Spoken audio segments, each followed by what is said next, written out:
is melting the wax away. I'm locked. Guy. Try to get around the West Bank and you'll probably run into something like this. A flying checkpoint, an impromptu Israeli army roadblock holding up dozens of cars. For security reasons, the army says. But there's no trouble here, says municipal worker Hussam Hanoun, so why all these complications? Life in the West Bank is complicated and often deadly. Last weekend, Israeli forces killed Mohammed Abul Heja, a militant with the Aqsa Martyrs Brigade, the armed wing of the Fatah movement, during a raid in the northern West Bank town of Jenin. His comrades gave him a noisy send-off.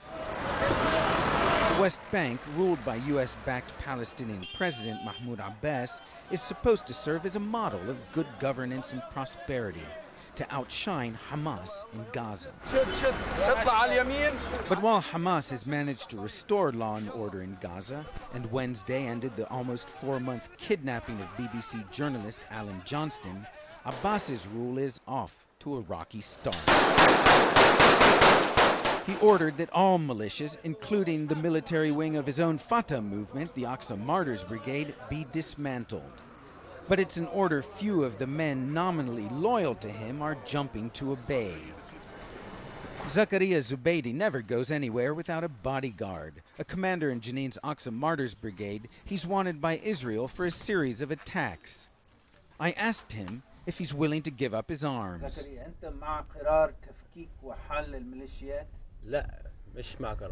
First, he said no, and then maybe.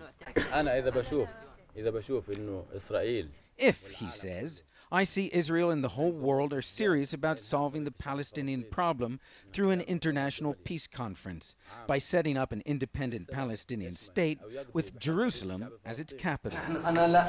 Fatah's leader in Jenin insists there will be no farewell to arms. The Aqsa Martyrs Brigades cannot be dissolved, says Atta Abu Rameli, as long as there's a Zionist occupation. In Jenin's refugee camp, Amr Abul Heja receives well-wishers come to pay respects for his son, Mohammed, killed in the Israeli raid.